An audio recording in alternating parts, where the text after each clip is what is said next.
ನಮ್ಮ ರಾಜ್ಯದಲ್ಲಿ ನಾವು 4,48,000 ಕೋಟಿ ಬಜೆಟ್ ಅಂತ ನಾವು ಹೇಳ್ತೇವೆ. ನಾವು ನಿಜವಾಗಿ 4,48,000 ಕೋಟಿ ಬಜೆಟ್ 7 ಕೋಟಿ ಜನರಿಗೆ ಅಂತ ಹೇಳಿ ನಾವೆಲ್ಲ ಹೇಳ್ತೇವೆ. ನಾವು ನಿಜವಾಗಿ ವಿಚಾರ ಮಾಡ್ಬೇಕಾಯ್ತು 7 ಕೋಟಿ ಜನರಿಗೆ 4,48,000 ಕೋಟಿ ಬಜೆಟ್ ಆಯ್ತೋ ಏನೋ ಅಂತ. ನಮ್ಮ ರಾಜ್ಯದಲ್ಲಿ ಸರ್ಕಾರಿ ನೌಕರದಾರರು ಮತ್ತು ಪೆನ್ಷನ್ದಾರರು ಕೂಡಿ 7 ಲಕ್ಷ ಜನ ಇದ್ದಾರೆ. ಸರ್ಕಾರಿ ನೌಕರದಾರರು ಮತ್ತು ಪೆನ್ಷನ್ದಾರರು 7 ಲಕ್ಷ ಜನ. ಈ ಸರ್ಕಾರದ ಬಜೆಟಿನ ಪ್ರಕಾರ ಸ್ಯಾಲರಿ, ಪಗಾರ, ಪೆನ್ಷನ್ ಮತ್ತು ಅಡ್ಮಿನಿಸ್ಟ್ರೇಟಿವ್ ಎಕ್ಸ್ಪೆನ್ಸಸ್ ಇವು ಐತಲ್ಲ, ಇಂಟ್ರೆಸ್ಟ್, ಇವೆಲ್ಲ ಕೂಡಿ 2 ಲಕ್ಷ ಚಿಲ್ಲರ ಕೋಟಿ ಆಗ್ತದೆ. 2,10,000 ಕೋಟಿ ಅಂದಾಜು. ಅಂದ್ರ ನಮ್ಮ ರಾಜ್ಯದ 4,48,000 ಕೋಟಿ ಬಜೆಟ್ ದಲ್ಲಿ ಸುಮಾರು 2,10,000 ಕೋಟಿ ಸ್ಯಾಲರಿ, ಪೆನ್ಷನ್, ಅಡ್ಮಿನಿಸ್ಟ್ರೇಟಿವ್ ಕಾಸ್ಟ್ ಮತ್ತು ಇಂಟ್ರೆಸ್ಟ್. ಅದ್ರ ಜೊತೆ ಮತ್ತೆ ನಾವು ನಮ್ದು ಇಂಟ್ರೆಸ್ಟ್ ರಿಪೇಮೆಂಟ್, ಇದು ಸಾಲದ ರಿಪೇಮೆಂಟ್ ಅಂತ ಕೂಡಿಸಿದ್ರ ಸುಮಾರು 2.5 ಲಕ್ಷ ಕೋಟಿ ಅಲ್ಲೇ ಹೋಗ್ತದೆ. ನಮ್ಮ ದೇಶದಲ್ಲಿ, ನಮ್ಮ ರಾಜ್ಯದಲ್ಲಿ ಡೆವಲಪ್ಮೆಂಟ್ ಇರುವಂತ ದುಡ್ಡು ಎಷ್ಟಪ್ಪ ಅಂತಂದ್ರ ಇವತ್ತು 73,000 ಕೋಟಿ ಮಾತ್ರ. ಕ್ಯಾಪಿಟಲ್ ಔಟ್ಲೇ ಅಂತ ಏನ್ ನಾವು ಹೇಳ್ತೇವೆ ಅದಷ್ಟ ಮಾತ್ರ 7 ಕೋಟಿ ಜನಕ್ಕೆ. ಅಂದ್ರೆ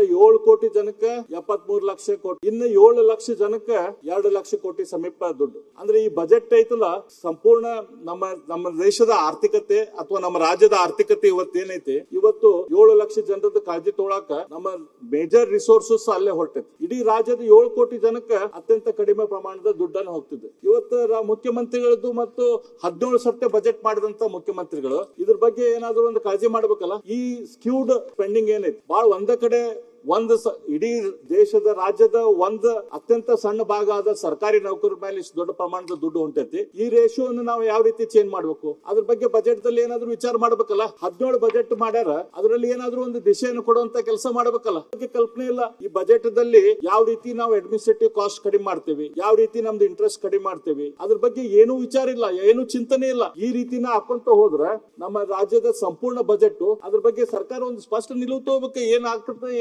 ಏನಾಗುದಿಲ್ಲ ಅಂತ ಹೇಳಿ ಎಲ್ಲದಕ್ಕೂ ಸೊಪ್ಪು ಹಾಕೊಂತ ಹೋದ್ರ ನಡೀತೈತ? ಇದ್ರ ಬಗ್ಗೆ ಸರ್ಕಾರ ಬಹಳ ಗಂಭೀರವಾದ ಚಿಂತನೆ ಮಾಡುವಂತದ ಅವಶ್ಯಕತೆ ಐತಿ. ಮಾನ್ಯ ಅಧ್ಯಕ್ಷರೇ, ಇವತ್ತು ನಮ್ದು 4,48,000 ಕೋಟಿ ಬಜೆಟ್ ಐತಲ್ಲ, ಇದು 7 ಕೋಟಿ ಜನರಿಗಿಲ್ಲ. 7 ಕೋಟಿ ಜನರಿಗೆ ಇರೋದು ಕೇವಲ 70,000 ಕೋಟಿ ಬಜೆಟ್ ಮಾತ್ರ. ಈ ಬಜೆಟ್ ಫಿಗರ್ ಬಗ್ಗೆ ಮಾತಾಡ್ಕೊಂತ ಹೋದ್ರ ಮಾನ್ಯ ಅಧ್ಯಕ್ಷರೇ ಬಹಳ ಕೆಟ್ಟ ಪರಿಸ್ಥಿತಿ ಐತಿ. ನಾನು ಇವತ್ತ 1,32,000 ಕೋಟಿ ಸಾಲ ಈ ಸರ್ಕಾರ ಮಾಡೈತಿ. ಸಿದ್ದರಾಮಯ್ಯನವರು ಪ್ರಪೋಸ್ ಮಾಡ್ತಿದ್ದಾರೆ. ಪ್ರತಿಯೊಬ್ಬನ ತಲೆ ಮೇಲೆ 1,20,000 ಕೋಟಿ 1,20,000 ಕೋಟಿ ಸಾಲ ಇಟ್ಟಾರ.